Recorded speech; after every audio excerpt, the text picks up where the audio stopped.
오늘은 다락방 보훈 6번째 시간, 빼앗을 수 없는 기쁨과 평안, 이런 제목으로 함께 성경 공부하겠습니다. 제목을 한번 기억하십시다. 빼앗을 수 없는 기쁨과 평안. 최후의 만찬은 마가 요한의 다락방에서 있었습니다. 그때 우리 예수님께서 그 제자들에게 많은 것을 말씀하셨습니다. 최후의 만찬석에서 최후의 교훈을, 최후의 설교를 제자들에게 주셨습니다. 많은 말씀을 이제 하시고 마지막 기도하시기 직전까지의 그 교훈 중에서 오늘은 이 마지막 부분을 공부하기로 합니다. 이 마지막 부분에서 예수님께서는 특별히 3가지를 가르쳐주고 계십니다. 첫째는 조금 있으면 나를 보리라, 이런 말씀을 하십니다. 16장 16절을 다 같이 한번 읽어봅니다. 조금 있으면 너희가 나를 보지 못하겠고 또 조금 있으면 나를 보리라 하시니, 그랬어요. 조금 있으면 나를 보지 못하고 또 조금 있으면 나를 보리라. 아직까지 예수님께서 체포되기 전이고 6월절 만찬을 잘 나누었기 때문에 제자들은 그날 밤 다가올 그 모든 사건을 아직까지 알지도 못합니다. 그렇기 때문에 조금 있으면 나를 못 본다고 하는 그 말을 이해할 수가 없는 것입니다. 그래서 제자들은 아주 궁금하고 의문점이 많았습니다. 아니, 조금 있다가 못 보고 또 조금 있으면 본다고 하는 말씀이 도대체 무슨 말씀이냐? 17절 하반절과 18절 하반절에 보면 제자들은 모두가 다 어리둥절합니다. 그래서 무슨 말씀이냐? 무슨 말씀이냐? 또 무슨 말씀을 하시는지 알지 못하겠노라. 이렇게 다들 의문점을 가지고 있는 것을 보게 됩니다. 우리 예수님께서 조금 있으면 나를 보지 못한다고 하는 것은 십자가에 못 박혀 죽고 부활하기까지는 예수님을 못 본다는 뜻입니다. 그리고 또 조금 있으면 나를 본다, 이 말은 부활하신 주님이 제자들에게 나타나셔서 다시 주님을 만난다고 하는 뜻인 것입니다. 그러므로 제자들은 예수님의 십자가의 죽으심과 부활에 대한 확신과 또 그렇게 될 것이라고 하는 것을 까마득히 모르기 때문에 조금 있으면 나를 보지 못하고 또 조금 있으면 나를 본다고 하는 걸 이해하지 못해서 궁금한 마음을 가지고 서로 돌아보는 그런 모습을 우리가 상상할 수가 있습니다. 다시 보리라. 내가 너희에게 다시 보여주리라. 다시 본다는 거, 조금 있으면 나를 다시 본다는 거, 그 체험은 어떠한 체험이냐? 16장 20절 말씀 보면 내가 진실로 진실로 너희에게 이르노니 너희는 곡하고 애통하겠으나 세상은 기뻐하리라. 너희는 근심하겠으나 너희 근심이 도리어 기쁨이 되리라. 나를 보지 못할 때, 나를 보지 못하는 그러한 때가 되면은 세상은 기뻐하지만 너희들은 애통하고 곡할 것이라, 통곡할 것이라. 그 당연하지요.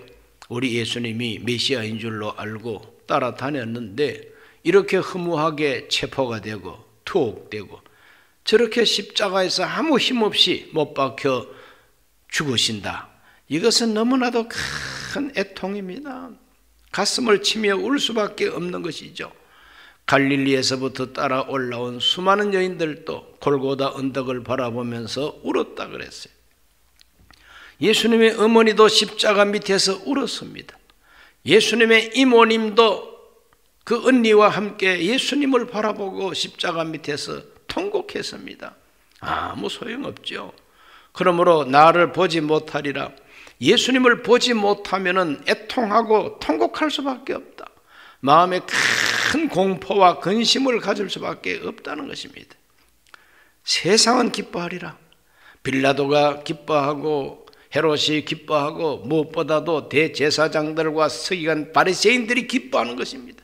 눈에 가시가 빠진 느낌이요, 손톱 밑에 가시가 빠진 느낌이요, 그러므로 수많은 군중들에게 정말 인기 짱이었던 예수, 그 예수님을 십자가에 못 박아서 죽여버렸으니까 이젠 끝났다 하고 그들은 기뻐하고 즐거워하고 이젠 됐다 하고 안도의 숨을 쉬겠죠. 그러나 제자들은 근심하고 애통하고 곡할 것이다. 그러나 내가 너희를 다시 보리니 오히려 도리어 너희 슬픔이, 너희 근심이 기쁨이 되리라.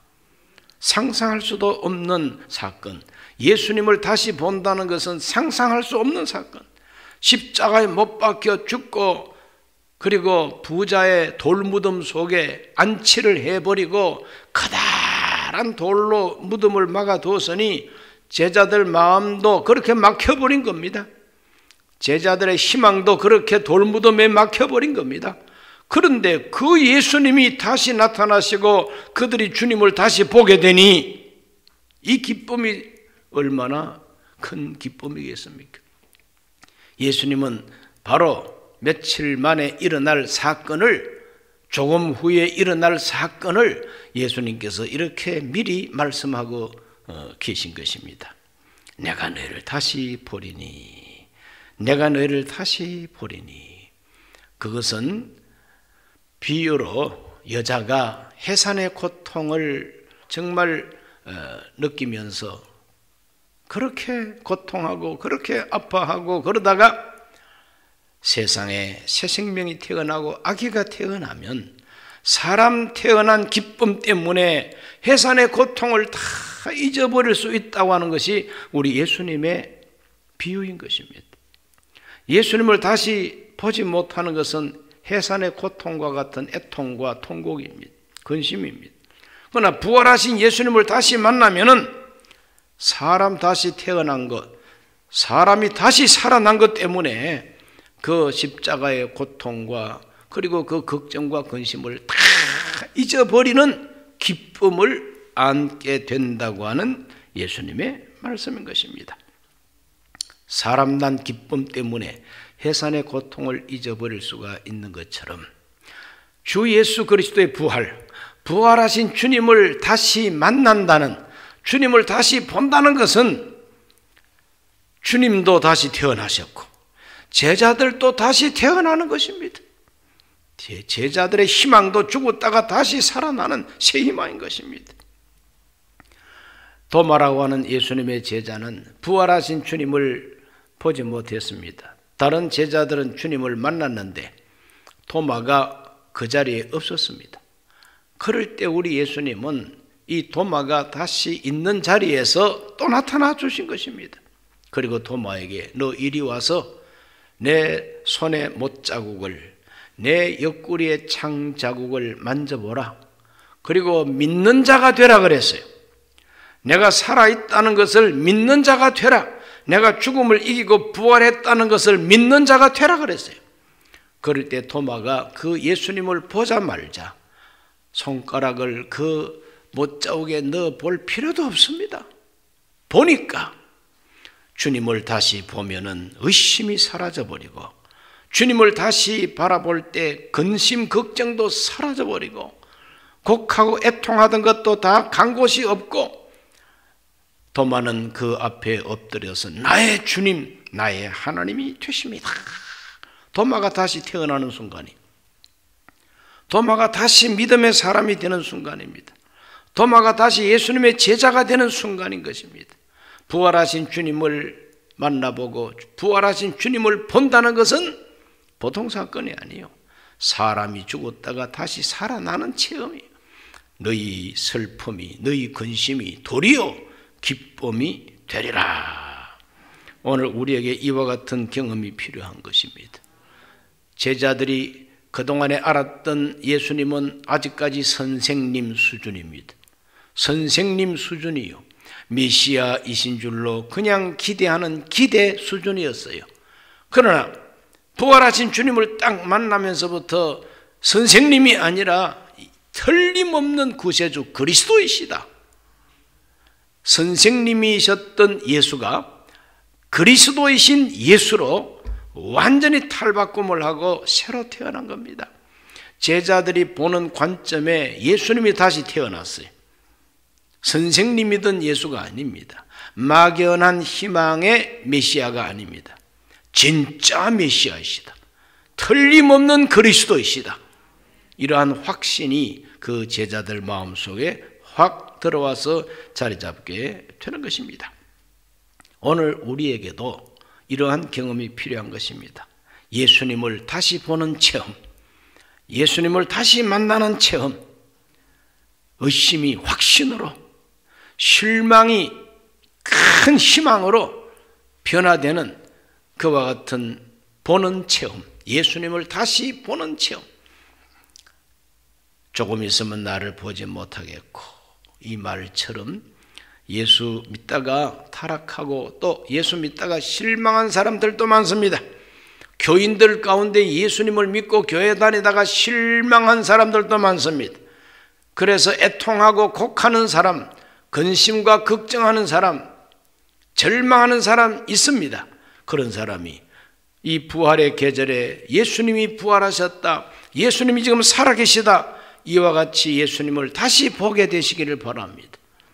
이렇게 예수님을 다시 보게 되면은 그 근심이 변하고 그 절망은 사라져버리고 확신과 기쁨을 가지게 된다는 것입니다. 두 번째로 우리 예수님이 하신 말씀이 뭐냐? 너희 기쁨을 빼앗을 자가 없으리라 그랬어요. 도리어 너희에게 기쁨이 되리라고 했는데 그 기쁨은 세상이 빼앗을 수 없는 기쁨이란 겁니다. 그거는 일회성 기쁨이 아니요, 잠시 기뻐하고 사라지는 기쁨이 아닙니다. 너희가 나를 다시 보는 이 기쁨이라고 하는 것은 아무도 빼앗을 수 없다는 것입니다. 너희 기쁨을 빼앗을 수가 없으리라. 예수님을 다시 만난 기쁨, 부활하신 예수님을 만나는 그 기쁨은 이 세상이 빼앗을 수가 없다. 16장 22절에서 말합니다. 지금은 너희가 근심하나 내가 다시 너희를 보리니 너희 마음이 기쁠 것이요 너희 기쁨을 빼앗을 자가 없느니라. 이야, 놀라운 말씀인 것입니다. 제자들은 아직까지 이것이 실감이 안 납니다. 최후의 만찬, 떡 먹고 포도주 잘 마시고 우리 예수님께서 가르치시는 말씀을 즐겁게 듣고 있을 뿐입니다. 그날 밤 예수님이 체포가 되고 그날 밤중으로 불법 재판을 받고 그 이튿날 오전 9시에 십자가에 못 박혀 처형될 것을 이 제자들은 꿈에도 모릅니다. 꿈에도 모릅니다. 그러나 우리 예수님은 꿈에도 모르는 말씀을 우리 예수님은 말씀하고 계신 것입니다. 일종의 예언이죠. 일종의 예언입니다. 너희 기쁨을 빼앗을 수가 없으리라.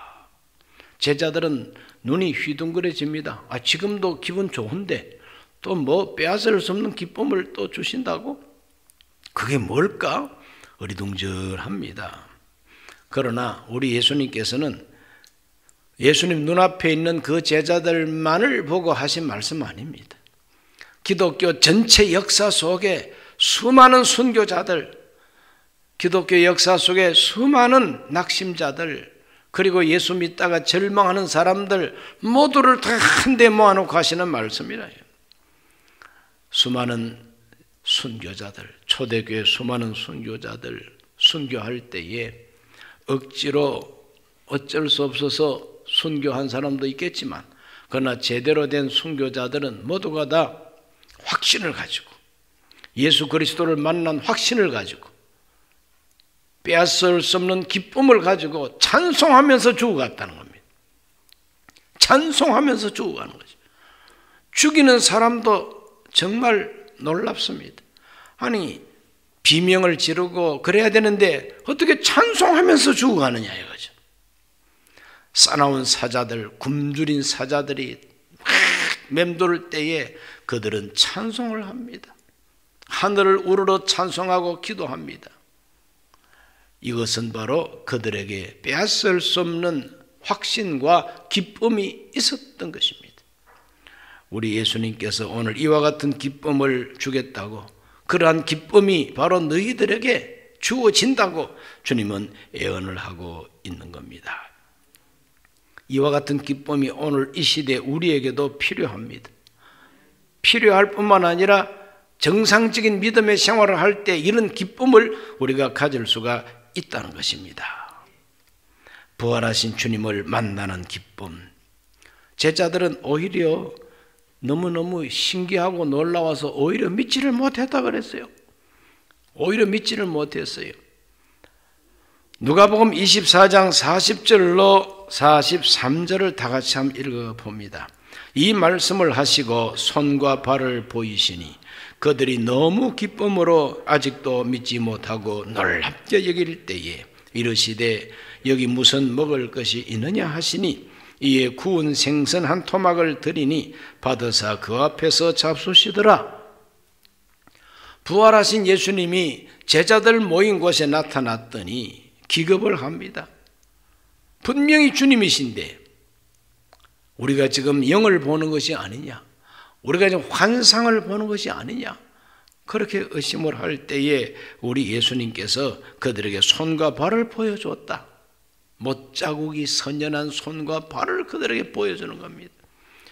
제자는 그 손과 발을 보고 틀림없는 주님이시다, 틀림없이 죽으셨는데 우리 눈앞에 지금 보인다 이거죠. 오히려 믿지 못했다 그래요. 오히려 믿지 못. 너무 놀라운 사건이니까 오히려 믿지를 못했다 그랬어요. 그럴 때 우리 예수님은 그들에게 확신을 주기 위해서 너희에게 먹을 것이 있느냐? 구운 생선 한 토막을 가져왔습니다. 그럴 때 제자들이 보는 데서 잡수셨다 그랬어요. 귀신은 절대로 음식을 먹지 못합니다. 왜? 육체를 가진 존재가 아니기 때문이죠. 소화기관을 가진 존재가 아니기 때문이요. 그런데 부활하신 예수님은 생선도 잡수실 수 있는 신비한 육체를 가진 분이에요. 그렇기 때문에 제자들은 깜짝 놀라고 확신을 가지고 기쁨을 이기지 못하여 했다는 것입니다. 빼앗을 수 없는 기쁨이 부활에 대한 확신으로 들어오게 되는 것입니다. 엄마를 잃어버린 아이, 장터에서 장보다가 엄마를 놓쳐버렸어요. 그러면 이 아기에게 얼마나 무서운 공포심이 오고 두려움이 엄습을 했겠습니까? 아이가 웁니다. 아이가 울어요. 그 아이의 울음 속에는 큰 애통과 걱정과 근심이, 공포심이 들어와서 우는 거예요. 울다가 엄마가 찾으러 와서 엄마를 만나면, 엄마를 다시 보면 이 아이는 손에 있는 것이 무엇이든지 다 던져버리고 엄마를 끌어안습니다. 너무 기뻐서 웁니다. 슬퍼서 우는 것이 아니에요. 조금 전에는 무서워서 울었지만 엄마를 다시 보고 다시 만나면 기뻐서 웁니다. 큰 기쁨, 아무도 빼앗을 수 없어요. 그 어린 아이, 엄마를 다시 만나고 다시 찾은 엄마의 기쁨은 아무도 빼앗을 수가 없어요.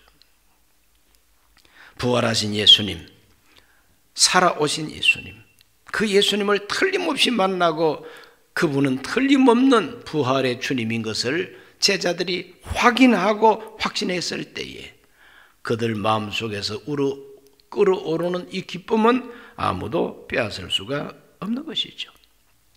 세상이 감당할 수 없는 기쁨이라 이 말이죠.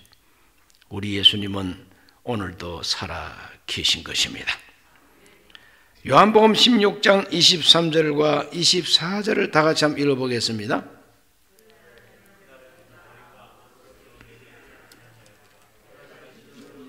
너희에게 이르노니 너희가 무엇이든지 아버지께 구하는 것을 내 이름으로 주시리라. 지금까지는 너희가 내 이름으로 아무것도 구하지 아니하였으나 구하라. 그리하면 받으리니 너희 기쁨이 충만하리라. 아무도 빼앗을 수 없는 이 기쁨을 가진 사람, 아무도 빼앗을 수 없는 이 기쁨을 가진 사람은 이 세상 살다가 또 우리에게 어려움이 닥쳐오고 고난이 닥쳐오고 그럴 때에 아무런 맥도 추지 못하고 가만히 주저앉아 있느냐, 그게 아니다. 빼앗을 수 없는 기쁨을 가진 사람, 부활에 대한 주님에 대한 확신을 가진 사람은 하나님 앞에 부르짖게 된다는 것입니다. 이때까지는 너희가 구하지 아니했으나 이제는 구하라는 겁니다. 받으리니 너희 기쁨이 충만하리라 그랬습니다. 그러므로 빼앗을 수 없는 기쁨은 우리가 기도 생활을 통해서 계속 유지가 돼야 된다는 것입니다. 빼앗을 수 없는 기쁨, 우리는 기쁨을 빼앗을 수가 없습니다. 빼앗겨서도 안 됩니다. 그래서 우리는 하나님께 구해야 되는 것입니다. 하나님께 구하고 하나님께서 주시고 그래서 기뻐하는 생활을 해야 된다는 것입니다. 이 기쁨은 계속되는 기쁨입니다. 사도행전 8장 8절 말씀에 보면 그 성에 큰 기쁨이 있더라 그랬어요. 어떤 성입니까? 사마리아 성이요.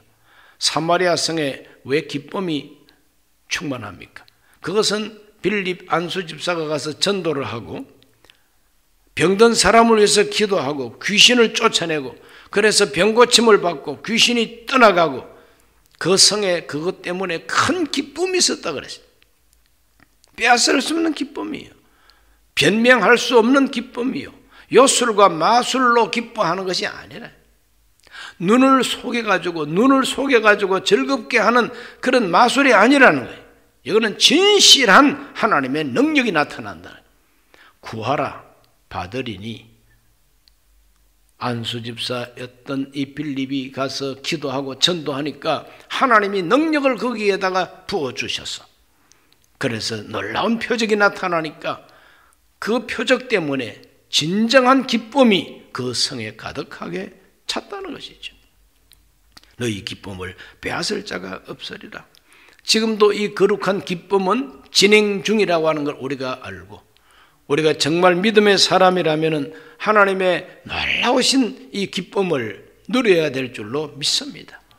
기쁨이 사라지고 있다, 기쁨을 빼앗긴다 싶을 때 그는 부르짖어야 되는 것입니다. 하나님께 부르짖어야 됩니다.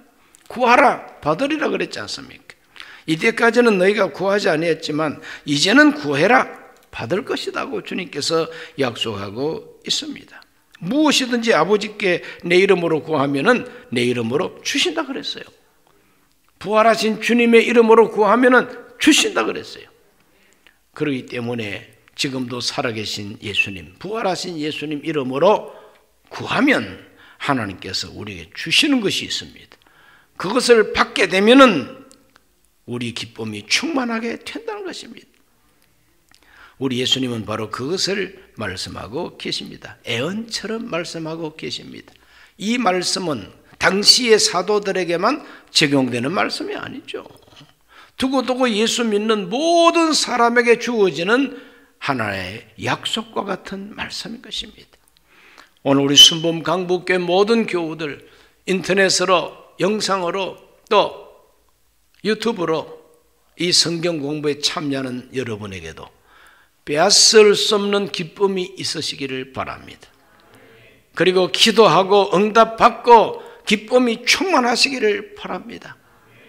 세 번째로 주신 말씀, 내가 세상을 이기었노라 하시는 말씀입니다. 내가 세상을 이기었노라. 요한복음 16장 32절로 33절을 다 같이 한번 읽어보겠습니다. 보라, 너희가 다 각각 제 곳으로 흩어지고 나를 혼자 둘 때가 오나니 벌써 왔도다. 그러나 내가 혼자 있는 것이 아니라 아버지께서 나와 함께 계시느니라. 이것을 너희에게 이르는 것은 너희로 내 안에서 평안을 누리게 하려 함이라. 세상에서는 너희가 환난을 당하나 담대하라. 내가 세상을 이기었노라. 정말 귀한 말씀인 것입니다. 내가 세상을 이기었노라. 내가 세상을 이기었노라. 우리 예수님은 그 제자들 앞에서 우리 예수님께서 고난당할 때에 조금 있으면 나를 보지 못하리라 하셨지 않습니까? 조금 있으면 나를 보지 못할 때 그때 너희들은 나를 다 버리고 갈 것이라 이렇게 말씀하고 있어요. 보라, 너희가 다 각각 제 곳으로 흩어지고 나를 혼자 둘 때가 오나니 벌써 왔도다. 제자들은 이해를 못해요. 주님을 버릴 마음도 없고 떠날 마음도 없습니다. 너희가 다 나를 버릴 것이다. 이렇게 예수님 말씀하니까 베드로는 아니 예수님 뭐라고 말씀하십니까?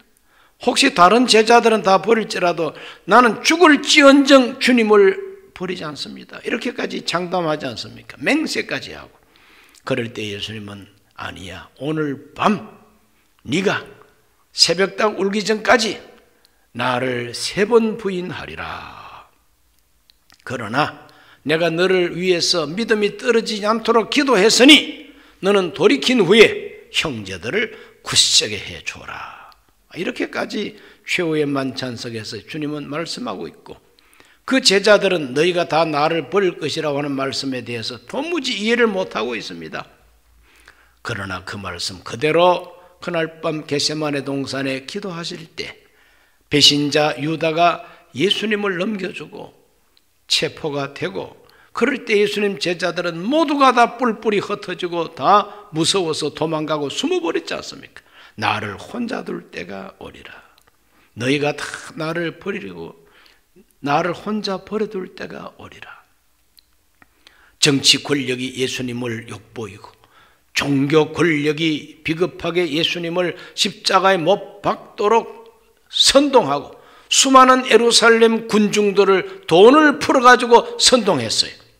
성경 보면은 제사장들이 그동안에 번 돈 갖고 나와가지고 돈을 막 풀어 헤치면서 선동을 했어요. 요즘도 이 선거철에 돈 풀어서 선동하는 일이 있습니다. 그 어리석은 예루살렘 시민들은 제사장들이 풀어주는 돈을 받고 기뻐하고 즐거워하면서 그동안에 나사렛 예수에게 기대를 했지만 쓸모없는 예수, 그래서 바라바를 우리한테 놓아주고 나사렛 예수는 십자가에 못 박아버리소서, 이렇게 된 거예요. 인류 역사 최대로 잘못된 선택이 바로 그거예요. 돈 받아먹고 선동돼 가지고 구주이신 예수님을 십자가에 못 박아 죽여버린 바로 그 선동, 그 선택이야말로 역사의 최대의 잘못된 선택이죠. 오늘 이 시대를 사는 대한민국 국민들도 마찬가지입니다. 어디선가 돈 풀어가지고 돈 던져주면 그 돈 받아먹고 진리를 던져버리고 진정한 자유민주를 던져버리면은 잘못된 선택이죠. 역사 속에, 대한민국 역사 속에 가장 잘못된 선택이 될 수밖에 없을 것입니다. 이렇게 예수님을 혼자 둘 때가 오고, 혼자 버려진 예수님을 정치 권력, 종교 권력이 돈 가지고 선동해가지고 예수님을 십자가에 죽이는 그러한 사건이 바로 그 이튿날 일어납니다. 그날 밤에 일어납니다. 그걸 예수님께서는 말씀하고 계신 것입니다. 그러나 주님은 뭐라고 말씀하십니까? 그럴지라도 그러나 내가 혼자 있는 것이 아니라 아버지께서 나와 함께 계시느니라. 너희들은 다 나를 버릴지라도, 베드로는 저주까지 하고 맹세까지 하면서 나를 부인할지라도, 종교 권력과 정치 권력이 선동하고 돈 풀어가지고 시민들을 현혹하게 할지라도, 나를 십자가에 못 박아 죽일지라도 나는 혼자가 아니야. 하나님이 나와 함께 계시느니라. 죽어도 주님과 함께 죽는 것이다 이거죠. 내가 십자가에 못 박혀도 하나님이 나와 함께 하신다는 거예요. 그러므로 우리 예수님은 나와 함께 하시는 하나님에 대한 확신을 가지고 계신 것이죠. 나와 함께 하시는 하나님, 내가 혼자 있는 것이 아니다. 하나님이 나와 함께 계신다. 내가 이것을 말하는 것은, 내가 이렇게 말하는 것은 너희에게 평안을 끼치기 위해서라는 것이죠. 내가 이렇게 말하는 것은 너희에게 평안이 있게 하기 위해서라는 거죠. 내 안에서 평안을 누리게 하려 함이라. 그리고 예수님은 말합니다. 내가 세상을 이기었노라. 너희들은 나를 다 버리고 나를 혼자 두었고, 종교 권력은 돈 풀어서 나를 음해하고 모함하고, 정치 권력은 나를 십자가에 못 박아 죽게 했지만, 그러나 하나님이 함께 하시고, 하나님이 함께 하시니까 내가 세상을 이겨노라. 그게 부활입니다. 부활을 통해서 주님은 종교 권력을 깨트리시고 정치 권력도 깨트리시고 제자들의 절망도 깨트리고 도망간 제자들을 다시 끌어당기는 강력한 힘, 기쁨을 이기지 못하야 하는 그 세상이 빼앗을 수 없는 기쁨을 주시는 위대한 승리, 내가 세상을 이겨노라. 하나님이 함께 하시니까 이겼다. 이긴 증거가 뭐냐? 부활이라는 거죠. 죽음을 이겨내신 부활은 위대한 승리라는 것입니다. 아무리 못 박으면 뭐합니까? 다시 살아나셨어요. 돈 가지고 매수해가지고 시민들을 다 선동해가지고 십자가에 못 박아 죽였지만 다시 부활하셨어요. 승리입니다. 그리스도의 승리가 우리로 하여금 담대함을 가지게 합니다. 담대하라, 내가 세상을 이겨노라 그랬어요. 담대하라, 내가 세상을 이겨노라.